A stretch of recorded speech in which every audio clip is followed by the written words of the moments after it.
Interest rates 5.2 interest rates and inflation rates. Interest rate তো হচ্ছে ওইটা যেটা আমরা সাপোজ কোনো একটা কি থেকে কোনো একটা ইনভেস্টমেন্ট থেকে পাই, আর ইনফ্লেশন রেট হচ্ছে কোনো অলরেডি মার্কেটে এক্সিস্ট করে এরকম কোনো প্রাইসের কি দাম কতটুকু বৃদ্ধি পাইছে পূর্বের তুলনায়, পূর্ববর্তী বছরের তুলনায়। আচ্ছা, এখন বলতেছে determine the level of interest rate.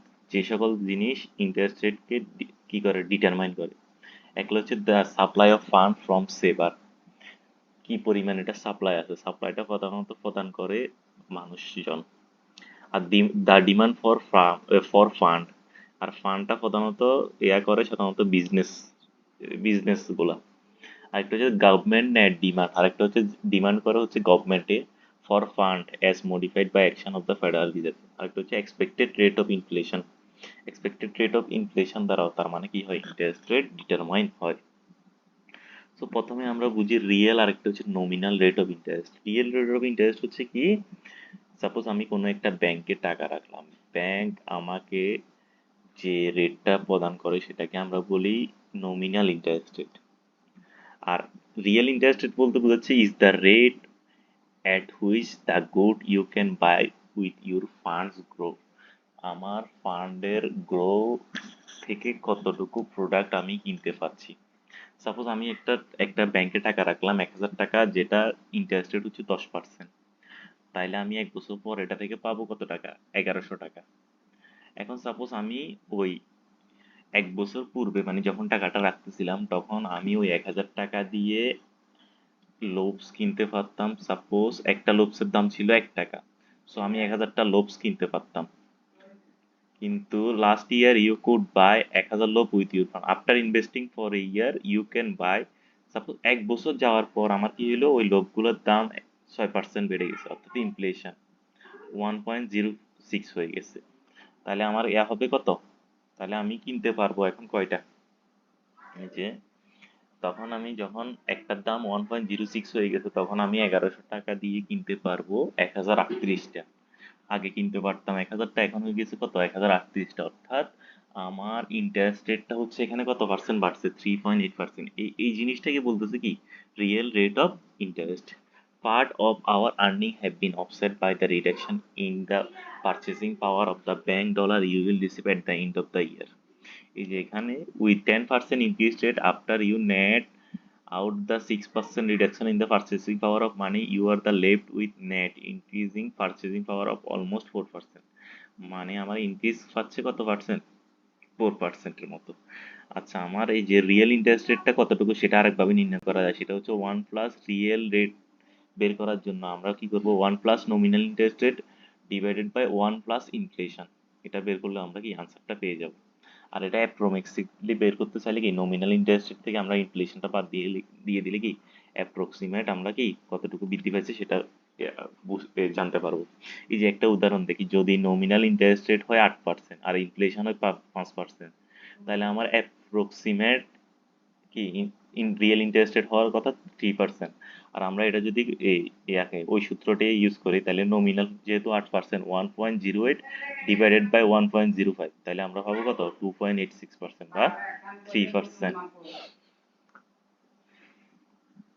আচ্ছা, equilibrium real rate of interest এখন বের করবো কিভাবে।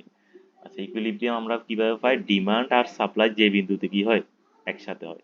এখন আমাদের কি ডাউনওয়ার্ড ডিমান্ড কার্ভটা হচ্ছে ডাউনওয়ার্ড স্লোপিং, আর কি সাপ্লাই কার্ভটা হচ্ছে কি আপওয়ার্ড স্লোপিং। এই যে the supply curve slopes up from left to right because the higher the real interest rate. বলতেছে যখন আমরা ইন্টারেস্ট রেটটা বেশি দিব তখন কি হবে, সাপ্লাইটাও কি, মানুষ বেশি বেশি কি করবে, ফান্ড টাকা জমা রাখতে চাইবে। কারণ কি তারা তাদের থেকে কি পাবে, মানে বেশি টাকা ফেরত পাবে। তারা তাদের কারেন্ট কনজাম্পশন পোস্টপোন করবে, পোস্টপোন করে কি করবে, ইনভেস্ট করবে। আর ডিমান্ড কার্ভ হচ্ছে downward left because business will want to invest in more physical and capital when the real interest rate on the fund needed to finance those project is lower. যখন আমার দেখতেছি কি খরচ কম তখন আমি বেশি বেশি ফান্ড কি করব, কালেক্ট করতে চাইবো। এই জন্য হচ্ছে কি ডাউনওয়ার্ড স্লোপিং ডিমান্ড কার্ভ। আর এই দুইটা যেখানে ইন্টারসেক্ট হয় সেটাই হচ্ছে কি আমার ইকুইলিব্রিয়াম। এই যে the government and the central bank, আবার এই যে আমার এখানে ইকুইলিব্রিয়াম হচ্ছে ই বিন্দুতে। এখন গভর্নমেন্ট এবং সেন্ট্রাল ব্যাংক চাইলে এই equilibrium real rate of interest রেটটাকে কি করতে পারে, বাড়াইতে পারে বা কমাইতে পারে বিভিন্ন ফিসক্যাল এবং মনিটারি পলিসির মাধ্যমে। যেমন an increase in government budget deficit, গভর্নমেন্টের যদি বাজেট ডেফিসিট হয় তাহলে কি হবে, ডিমান্ডটা, যে ডিমান্ডটা আছে সে ডিমান্ডের পরিমাণ বেড়ে যাবে, এই যে এই বিন্দুতে পৌঁছে যাবে, তখন আমার equilibrium real rate of interest কি হয়ে যাবে, বৃদ্ধি পেয়ে যাবে। এই যে গভর্নমেন্ট এরকম বিভিন্ন মনিটারি পলিসি আর ফিসক্যাল পলিসি দ্বারা কি করতে পারে, equilibrium real rate of interest কমাইতে পারে, বাড়াইতে পারে। আচ্ছা, এবার হচ্ছে ইন্টারেস্ট রেট অ্যান্ড ইনফ্লেশন। এখন বলতেছে আমরা যে নমিনাল রেট অফ ইন্টারেস্টটা বুঝি সেটা আসলে হয় কি থেকে, সেটা হয় আসলে real rate of interest plus inflation থেকে। এই জিনিসটা বলছে ফিশার বলতেছে argued that the nominal rate ought to increase 1 for 1 with expected inflation. Nominal rate বাড়বে 1 for 1, মানে আমার ইনফ্লেশন যতটুকু বাড়বে নমিনাল রেটটাও ঠিক ততটুকু বাড়বে। এই যে the Fisher hypothesis implies that when real rates are stable, real rate যখন স্টেবল থাকবে, changes in nominal rate or to predict changes in inflation rate. আচ্ছা, যখন নমিনাল রেটটা চেঞ্জ হচ্ছে তার মানে কি ইনফ্লেশনটা চেঞ্জ হচ্ছে। সাপোজ কোনো একটা পরিস্থিতিতে রিয়েল রেট অফ ইন্টারেস্ট হচ্ছে 2% এবং এক্সপেক্টেড ইনফ্লেশন হচ্ছে 4%, তাহলে আমার কি হবে, নমিনাল ইন্টারেস্ট রেটটা হবে কয় পার্সেন্ট, 6%। আর যদি এই যে if expected inflation rises to 5%, তখন কি হবে, যদি এক্সপেক্টেড ইনফ্লেশন ছিল আগে 4%, এখন যদি 5% হয়ে যায় তাহলে কি কি হয়ে যাবে, 1% বেড়ে যাবে। আচ্ছা, এখন এই যে এটার একটা কি দেখি, উদাহরণ দেখি, যে রিয়েল রেট ইজ কত 3% per year and the expected inflation হচ্ছে কত 8%। এখন according to the Fisher hypothesis what is the nominal interest rate. So এখানে আমরা নমিনাল ইন্টারেস্ট রেট বের করার জন্য পাবো, এখানে বসাবো 1 প্লাস, এই যে, আচ্ছা এটা আমি দেখাই এক্সেলে, তাহলে এটা বের করবো কিভাবে। এই যে এখানে বসাইলাম 1 প্লাস, যেহেতু আমার কি হবে 3% বাড়বে 0.03, আর এই সমান দিয়ে লিখবো 1 প্লাস, এখন কি উপরে থাকে কি 1 plus nominal rate, 1 plus nominal rate divided by 1 plus inflation. আমার ইনফ্লেশন কত দিছে 1.08। এই যে এই ইকুয়েশনটা সলভ করলে আমরা পেয়ে যাব কি, আমার আসলে নমিনাল ইন্টারেস্ট রেটটা কত। এই যে এই কোশ্চেনে suppose the expected inflation rate rises to 10%, এখন এই যে ইনফ্লেশন রেটটা এখানে এই ইকুয়েশনে সাপোজ যেখানে 8% দিছি, সেখানে যদি এখন যদি এটা 10% হয় তাহলে আমার নমিনাল ইন্টারেস্ট রেট কতটুকু কি হবে, সেই জিনিসটা পরবর্তী কোশ্চেনে আমাকে কি করতে বলছে, বের করার জন্য বলছে। আচ্ছা, এখন হচ্ছে taxes and real rate of interest. আচ্ছা, আমরা কি এখন ট্যাক্স কি নমিনাল রেট এর উপর ধরি নাকি রিয়েল রেটের উপর ধরি? আমরা ধরি কি ইসের উপর, রিয়েল রেটের উপর, সরি নমিনাল রেটের উপর। এখন সাপোজ এই যে ফর এক্সাম্পল আমার হচ্ছে ট্যাক্স ব্র্যাকেট হচ্ছে 30%, আর আমার নমিনাল রিটার্ন হচ্ছে 12%, আর ইনফ্লেশন রেট হচ্ছে 8%, তাহলে আমার কি, আমার before tax real rate is কত 4%, আমার রিয়েল রেট হচ্ছে 4%। আর এখন যদি আমি এটা থেকে ইনফ্লেশনটা বাদ দিই তাহলে আমার কি রিয়েল রিটার্নটা থাকবে 2.8%।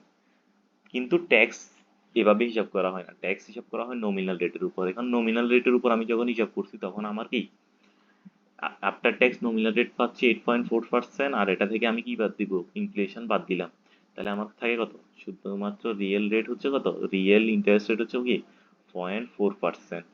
এই যে এর কারণে এই যে ট্যাক্সের কারণে আমার কি হয়েছে 2.4% রিয়েল রিটার্ন কমে গেছে। ট্রেজারি বিল অ্যান্ড ইনফ্লেশন 1926 থেকে 2021, 1926 থেকে 2021 সালের মধ্যে আসলে কি হয়েছে, ট্রেজারি বিল এবং কি ইনফ্লেশনের মধ্যে। আচ্ছা, এই চিত্রটা দেখলে বোঝা যায় 1927 থেকে 1951 একটা পিরিয়ড, 1952 থেকে 2021 একটা পিরিয়ড। দেখি এখানে দেখা যাচ্ছে যে কি কত, আমার ট্রেজারি বিলের রেট ছিল 4.1% আর ইনফ্লেশন ছিল 3.46%। এখন আমরা জানি কি নমিনাল থেকে ইনফ্লেশন বাদ দিলে আমার কি রিয়েল ট্রেজারি বিল রেট পাওয়া যাবে, এটা পাইলাম। এটা যদিও কি এখানে মিল, মানে 1952 থেকে 2021 সালে আমরা আসলে কি ফিশার যে জিনিসটা বলছে সেই রেজাল্টটাই পাইছি। এখানেও 1927 থেকেও কি 1951 মোটামুটি সেম রেজাল্ট পাওয়া যায়, তবে মানে মোটামুটি সেম পাওয়া যায়, তবে এক্সাক্ট ভ্যালুটা পাওয়া যায় না। কারণ এটা হচ্ছে কি, এটা হচ্ছে রিয়েল ডেটা থেকে করা হয়েছে। রিয়েলি তো সবকিছু আর কি আমরা যেরকম প্রেডিক্ট করছি সেরকম হবে না। আচ্ছা, এখানে দেখা যাচ্ছে কি, এই যে আমরা যে পিরিয়ড, টোটাল যে পিরিয়ডটা নিছি সেটাকে আমরা দুই ভাগে ভাগ করছি। 1952 থেকে এটাকে একটা ভাগ। আচ্ছা, এটাকে একটা ভাগ করার কারণ হচ্ছে 1952 সালের পর থেকে, এই যে 1952 সাল কোন জায়গায়, এই জায়গায়, এখান থেকে আমার ট্রেজারি বিল আর ইনফ্লেশনের পার্থক্যটা কি মোটামুটি স্টেবল, মানে অত বেশি নাই যে, এই যে এই পিরিয়ডটাতে মোটামুটি দেখেন ইনফ্লেশন বেড়ে গেছে ট্রেজারি বিল রেট থেকে, মানে তখন রিয়েল ইন্টারেস্ট রেট নেগেটিভ ছিল, কিন্তু এরপরে মোটামুটি সবসময় দেখা যাচ্ছে কি রিয়েল ইন্টারেস্ট রেটটা পজিটিভ, ইনফ্লেশন থেকে একটু বেশি। আচ্ছা, এই যে এই জিনিসটা এতটুকুই।